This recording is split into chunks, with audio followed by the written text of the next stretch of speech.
What is going on, everybody? Welcome back to the channel. My name's Jacob Restituto, and today we are going into a breakdown of my song Diamond Eyes.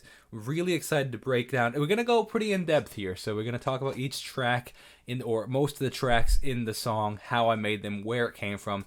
It's gonna be really interesting because it came from a sample, and the really cool part is it's actually in the same exact folder as my release before this. Diamond Eyes is currently my most recently release. But the one right before it, the week before, was a song called Wasted Away, and they're in the same folder because they actually came from the same idea. They came from this Diamond Eyes idea, and then Wasted Away split off, but it's actually based around the same chord progression, which is really interesting. It's based around these synthesizers right here. This synth right here. Let's take a listen.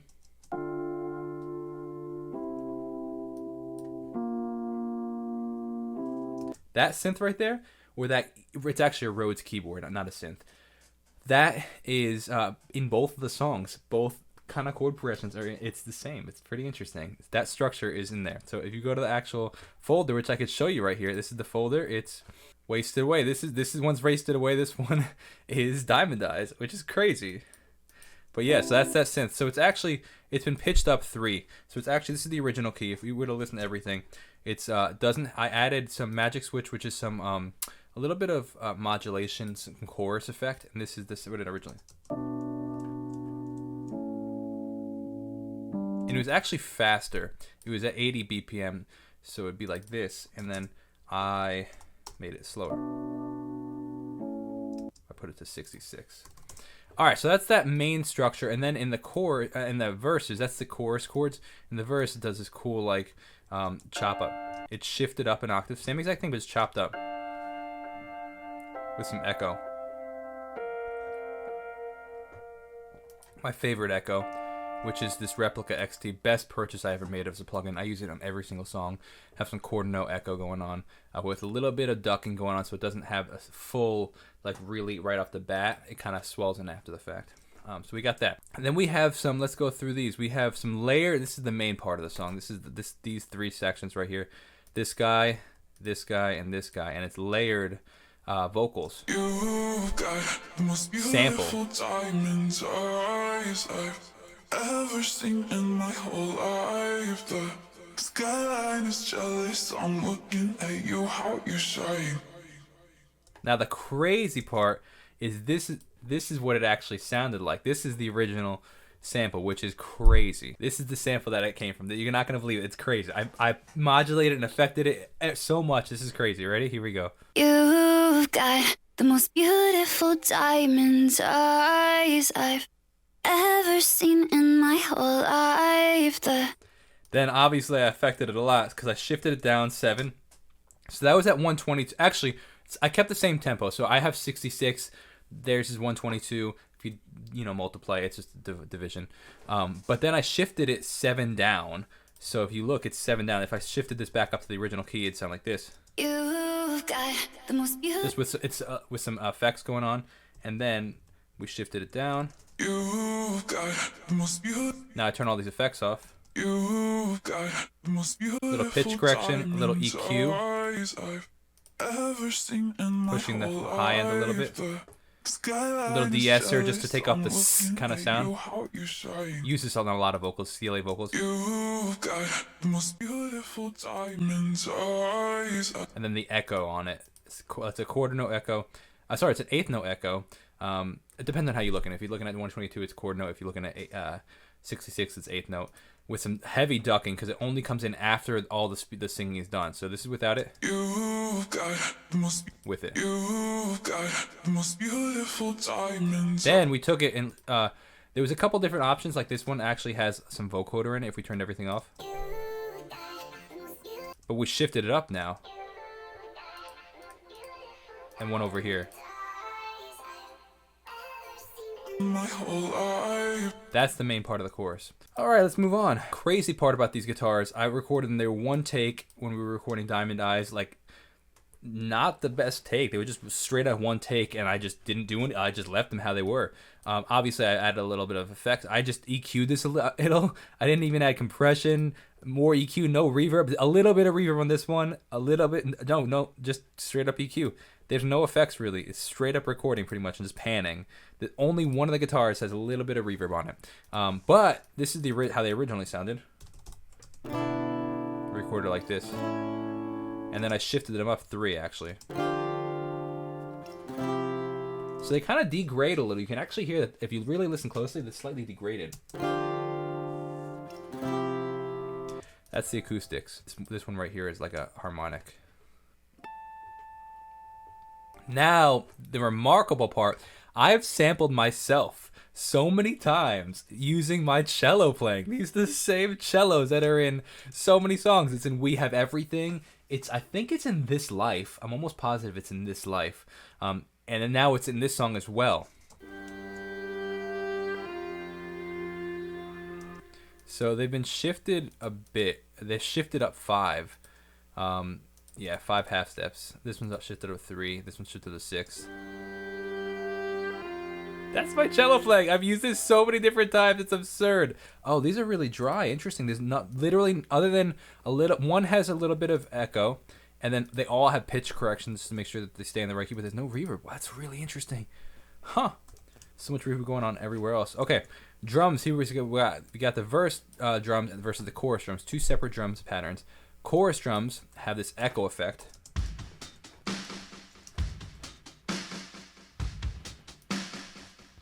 So without it, if I were to turn that off, it would sound like this.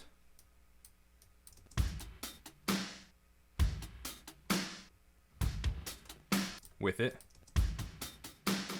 Again, the Replica XT. But they're panned slightly. This one's panned slightly to the left, so they kind of have a wider feel to it. And I think I even panned the echo of one of them to more like, let's see if we look at the panning of the echo. See how it's panned slightly more to the right over here? And that would be why.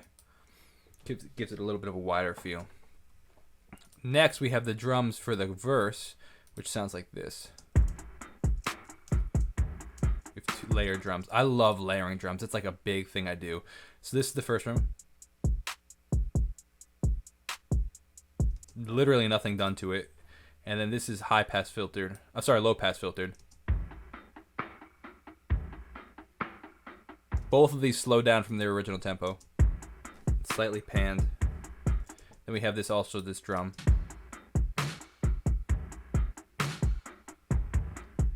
It's a snare, which is actually the same snare that's down here. It's just chopped up. Then we have this cool reverse thing going on.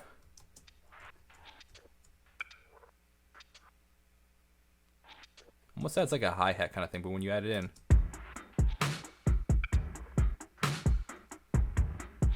Then you have the cymbals. There we have it. That's the drums right there. All right, let's talk. What else do we have? We have a bass. We have a bass. I like using the retro bass. A little bit of tremolo to give a bit of a sidechain of feel. Nothing crazy going on there. We have a separate bass that comes in the chorus. Actually, I alternate between these 2 basses. That we had that one right there and this one right here. More subby.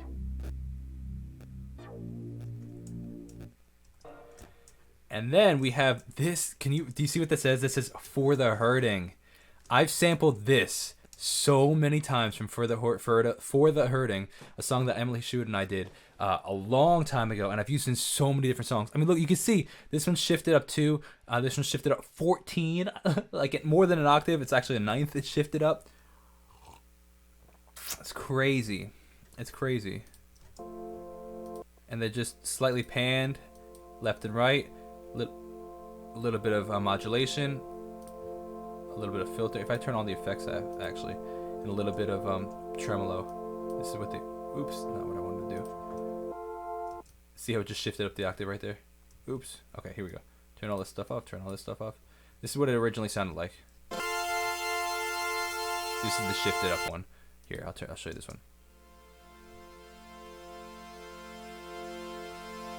That's how I recorded. Actually, technically, if you want to see the real one, that's how I recorded it. This is what I put it to. Then I added these effects to turn it into this.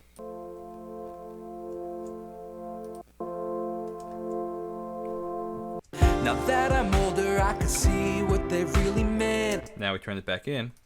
Now that I'm older, I can see. Just adds a little warmth to it. add a little bit of, back to the drums really quick, I add a little bit of a hi-hat going on. Some really, just a lot of high pass. Cool, let's go a little bit more synthesizer talk. I have this cool music box that comes in throughout the choruses.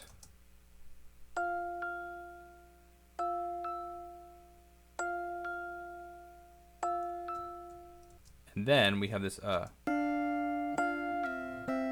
shifted up like crazy. This is the original sound, actually.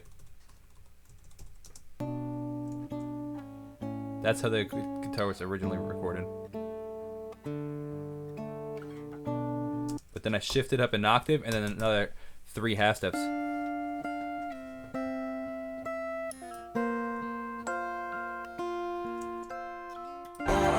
So if you put all the guitars in this together, a little bit of dissonance, actually.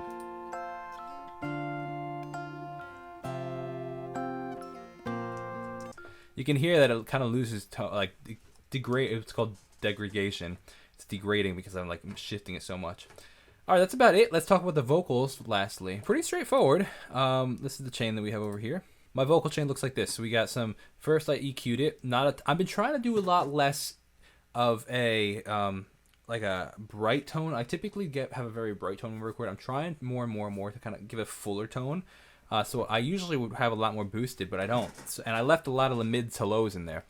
The mids more so. I took the lows out, obviously, the heavy lows. Like, there's no reason for 80 hertz to be in a vocal, at least in my opinion. So just a bit of a EQ. Then we go to compression, some light compression. When I was young, all I had was humble innocence. Well, look at See how it's not hitting every single note? It's actually pretty. When it does compress, it compresses a decent amount, but it doesn't compress all the time. I have a pretty slow attack on it too, which helps increase the punchiness. A little bit of CLA vocals. I really like the sound of this. This is without the CLA vocals. Wrong spot. When I was young, all I had was humble innocence. With CLA.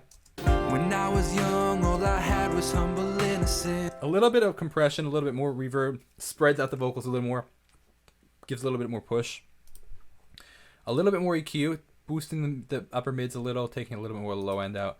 And then, again, Replica XD, giving a little 2% tape delay slap back echo, without it, with and without.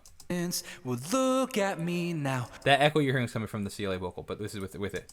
A little different. They said let him dream, but they're just hypocrites, cause they're living a nightmare, but they just a little fullness to it.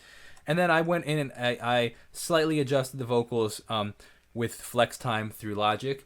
I really like flex time over Meltdown. I used to use Meltdown for years, and Meltdown's a great app to edit vocals or plug in to edit vocals. But I used it because Logic had not done well with flex pitch.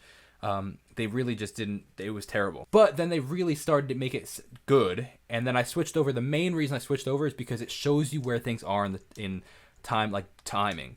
So like you could make things really on beat, which I really like. That's so helpful. The last thing I want to talk about is oh, this is cool actually. Talking about the vocals before the last thing. In the chorus is actually a section where like I layer my vocals over the loop. And then it creates this thing. Beautiful diamond eyes. Did you catch that?